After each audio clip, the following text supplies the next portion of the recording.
Ya, baik pemirsa, kami lanjutkan. Mas Umam, saya minta tanggapan Anda soal kira-kira prediksi jalannya debat besok akan seperti apa? Apakah kemudian jadi seperti debat Capres yang pertama ketika dua pihak cenderung untuk menyerang ke satu pihak, Mas Umam?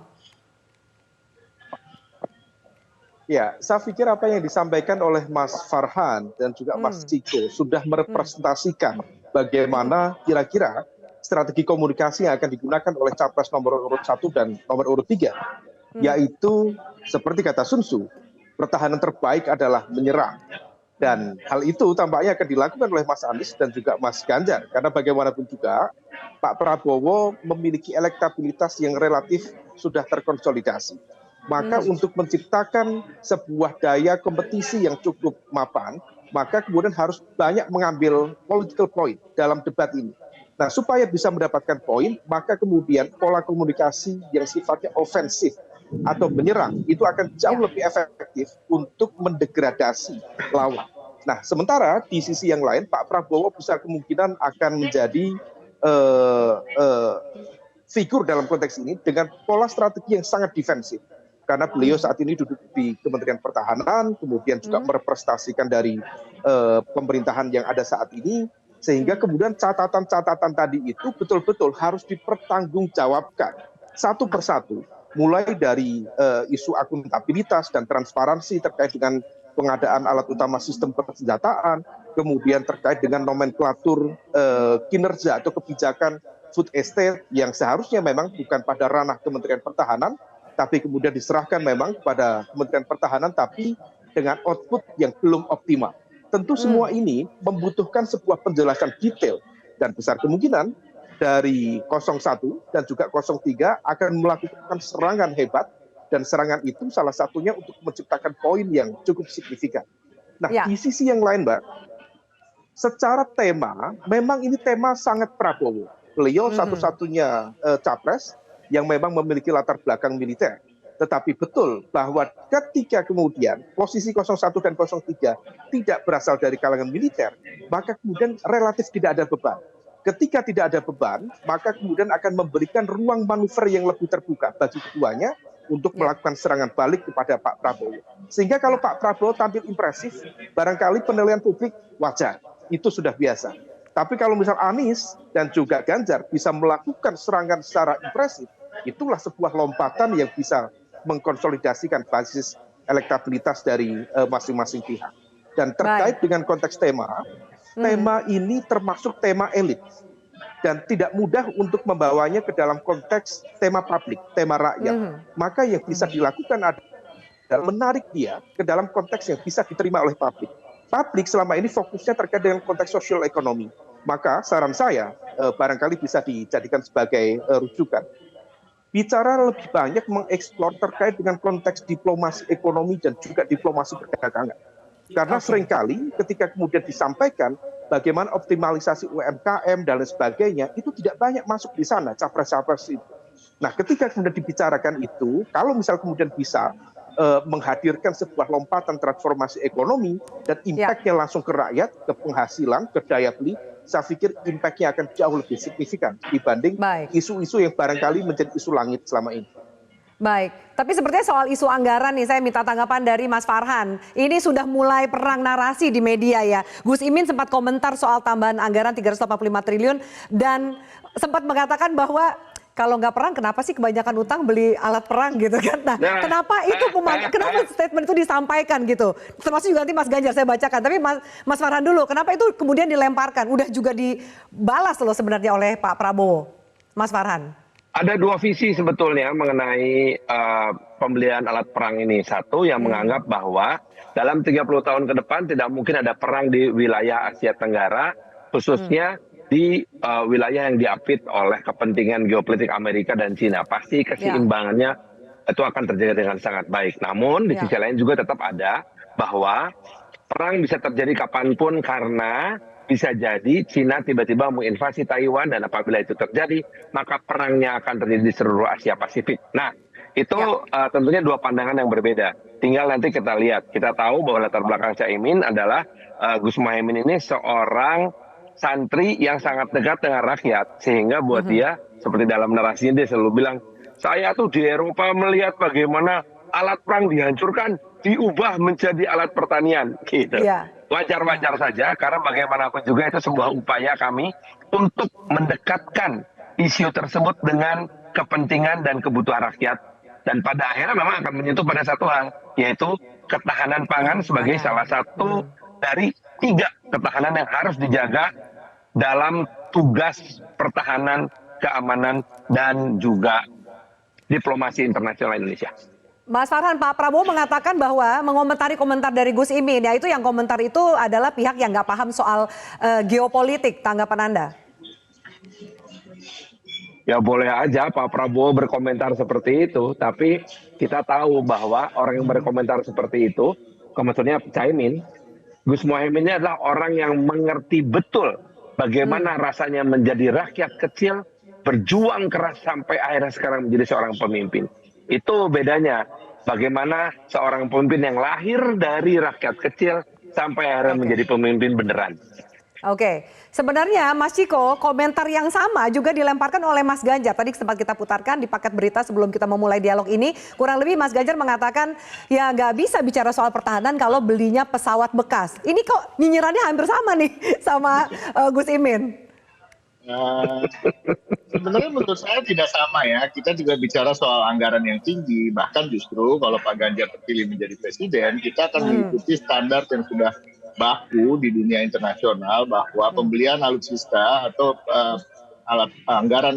penganggaran alat pertahanan itu harus kurang lebih di atas 1% dari PDB. Sementara kita masih 0,6% dan tidak beranjak selama Pak Prabowo juga memimpin. Nah ini yang menjadi masalah justru. Nah tetapi intinya adalah bagi kami, kenapa Pak Ganjar bilang belinya kok beli barang bekas dan itu belinya ke luar negeri. Nah itu yang kita permasalah dan belinya teh hutang lagi, itu yang menjadi lebih masalah lagi. Nah yang buat kita adalah kita akan menggiatkan produksi dalam negeri dan ini juga terkait dengan rakyat. Kita bicara soal bahan baku yang berada dalam negeri juga diproduksi oleh masyarakat orang Indonesia dan juga menciptakan lapangan kerja baru. Nah itu justru sebenarnya tidak terlalu sama dengan apa yang disampaikan dengan Gus Imin, bahkan mempunyai hal-hal prinsip yang berbeda yang saya sampaikan tadi.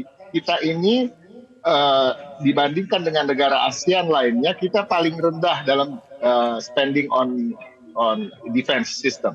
Kita masih di bawah 1% dan semuanya sudah diantaranya mereka di atas 1% atau mendekati 1% dari PDB. Baik, Mas Hamdan saya minta tanggapannya karena Pak Prabowo juga sempat mengomentari balik gitu ya soal itu pihak yang mengatakan itu tidak paham soal geopolitik. Termasuk Mas Daniel Anzar mengatakan ya ini soal literasi pertahanan karena pertahanan itu soal investasi. Bagaimana kemudian Pak Prabowo kayak tadi Mas Umam bilang bahwa ini kan elitis sekali. Bagaimana membumikan argumentasi yang nanti akan disampaikan sementara serangan dari dua paslon lain 01 dan 03 ini bisa dikatakan masuk nih ke masyarakat. Baik, jadi mungkin kalau saya boleh silakan. membumikan dari hal ini gitu. Konsep yang sederhananya itu adalah jangan sampai kita mempekerjakan satpam setelah kita kecurian. Itu sederhananya. Jadi makanya ada suatu adagium civis pacem para belli. If you want peace, prepare for the war. Bukan berarti kita ingin perang, tapi kita mempersiapkan negara kita sebaik mungkin, memperkuat pertahanan kita sebaik mungkin, jangan sampai negeri kita menjadi serangan oleh negara lain ataupun kita menjadi korban pelanggaran kedaulatan oleh negara lain. Nah, disinilah tadi Pak Umam menyebut mengenai Sun Tzu. Sun Tzu juga mengatakan hal yang serupa ya. Negara yang sudah hancur tidak akan bisa dibangun kembali dan jiwa yang sudah hilang tidak bisa dibangkitkan kembali. Intinya apa? Sun Tzu ingin mengingatkan pada kita, yuk kita persiapkan pertahanan kita sebaik mungkin. Oleh sebab itu, Pak Prabowo melakukan diplomasi pertahanan, pergi ke beberapa negara untuk mendapatkan beberapa alutsista yang dibutuhkan. Nah, kita tahu seperti yang disampaikan oleh Pak Ciko, ada kebutuhan yang mendesak. Apa itu? Pesawat F-5 Tiger kita sudah habis masa pakainya. Oleh sebab itu dibutuhkan interim, dibutuhkan pesawat interim. Oleh sebab itu Pak Prabowo memesan pesawat Mirage 2000-5. itu sebagai interim. Kenapa? Jangan sampai negara kita yang mempunyai airspace 7,5 juta kilometer persegi menjadi korban pelanggaran airspace violation. Itu. Jadi Mas kembali Ahmad, lagi ke spiritnya tadi adalah kata-kata yang persiapan. disampaikan udah impor, belinya dari luar negeri, bekas, utang pula. Nah, 3 diksi itu kan bisa dikatakan kena ya ke masyarakat gitu. Menjadi isu yang menjadi pembahasan sampai ke warung kopi. Soal hutang itu kan sensitif Ya. sekali. Bagaimana Anda menjelaskan kenapa harus hutang, belinya bekas dan dari luar negeri? Sebetulnya jawabannya sudah dijawab oleh Pak Ciko sendiri bahwa GDP kita, military spending per GDP kita cuma 0,7%. Apabila kita bisa 1% atau lebih, maka kita mempunyai lebih banyak spending capacity untuk membeli pesawat-pesawat ataupun alutsista lainnya yang dibutuhkan. Ini juga termasuk juga sebetulnya bukan hanya pesawat sebetulnya, tetapi juga seperti radar dan satelit untuk deteksi dini. Itu sih. Baik. Lebih ke upaya preventif gitu ya, yang seperti yang disampaikan oleh Mas Hamdan tadi. Baik, mungkin untuk merepet. Boleh nggak saya ngomong ya, sedikit? Mas Ciko mau menanggapi, silakan sebelum saya ke Mas Umam. Boleh ya sedikit ya. Kalau saya bicara soal tadi yang tergelitik ya soal pembelian miras 2005. Satu, itu harganya jauh di atas harga yang kita tahu di situs-situs defense yang sudah ada di seluruh di dunia, di mana per pesawat bisa mencapai 70 juta dolar kalau apa yang dianggarkan oleh Kemhan. Dibeli dari Excalibur, sebuah perusahaan broker dari Cekoslovakia ya. Nah, ini juga di situ tertulis bahwa delivery-nya akan 2 tahun untuk delivery 12 unit pesawat itu. Sedangkan menunggu Rafale ini di 5 tahun. Kalau kita ditunda lagi, artinya akan ada delivery kurang ke 2 tahun lagi. Kembali lagi tetap dengan harga yang begitu tinggi, di mana di situs-situs defense lain, harga baru dari miras 2005 itu tidak mencapai 60 juta dolar. Nah ini yang menarik dan memang harus dikupas tuntas dan mudah-mudahan ada kesempatan nanti pada debat Pak Prabowo untuk bisa menjelaskan dan mempertanggungjawabkan. Baik, terakhir saya ke Mas Umam. Ini sudah seru duluan dari perwakilan masing-masing paslon ini, Mas Umam. Dan tapi tadi ada solusinya tanggapan Mas Umam besok itu seberapa signifikan efek dari debat ketiga ya? Ini menjadi debat kedua bagi Capres. Kita tahu bahwa potongan-potongan debat saja masih terus bergulir di media sosial, masih terus dikomentari oleh masyarakat. Sementara ini menjadi debat kedua bagi Capres dan hanya tersisa nanti 1 debat lagi. Seberapa signifikan untuk para paslon memperhatikan jawaban dan juga pertanyaan yang mereka berikan di debat besok? Ya, dari basis data, memang yang menonton debat capres atau cawapres itu memang tidak lebih dari 50%, praktis sekitar 30-35%. Memang dari sisi itu memang tidak terlalu banyak, tetapi bagaimanapun juga ini adalah battle argument yang kemudian akan menjadi tolok ukur bagi kredibilitas dan juga kemampuan seorang kandidat, apakah layak atau tidak untuk kemudian memimpin negara sebesar Indonesia. Maka kemudian materi-materi debat itu menjadi tetap penting untuk menjadi sebuah pembuktian seberapa mampu, seberapa capable, seberapa paham dia terhadap tantangan dan juga solusi yang harus dihadirkan oleh Indonesia. Misal tadi terkait dengan konteks doktrin. Doktrin itu civis pacem parabellum itu sudah pernah digunakan oleh Pak Prabowo dalam debat di 2019. Tetapi sebenarnya itu kan karakter realis ya. Sementara Indonesia dengan karakter politik bebas aktif itu lebih bercorak liberal. Sehingga kemudian kerjasama multilateral, perdamaian dan lain sebagainya. Nah ini semuanya harus diletakkan dalam satu basis penjelasan yang konkret, yang real, yang akuntabel. Maka kalau misal kemudian saya punya data yang agak berbeda dengan tadi yang disampaikan oleh Mas Ciko. Kalau misal data kita APBN Indonesia untuk alokasi anggaran pertahanan itu sekitar di 2023 Mas itu dialokasikan sekitar 123 triliun. Kalau GDP kita sekitar 5.000 triliun, maka kemudian angka itu sudah menyentuh sekitar 2% dan 2% lebih itu. Nah kalau misal kemudian 2% itu sudah hampir sama dengan budget yang dipatok oleh negara-negara NATO. Sementara praktis tantangan di sekitar kita barangkali tidak sesensitif negara-negara di Eropa. Nah, jangan sampai alokasi budget yang besar, belum lagi kalau ditambah tadi terkait dengan isu ketahanan pangan, itu totalnya yang digugat oleh Cak Imin kemarin, 386 triliun. Ya. Itu bukan angka kecil, angka sangat besar. Kalau misal kemudian itu tidak akuntabilitas dan transparansinya tidak begitu detail, jangan sampai ini kemudian menjadi ladang korupsi berjamaah. Nah, inilah yang kemudian betul-betul kita berharap debat besok bukan hanya saling mencongkel ego, tetapi betul-betul bisa menghadirkan sebuah perdebatan substantif sehingga rakyat paham betul.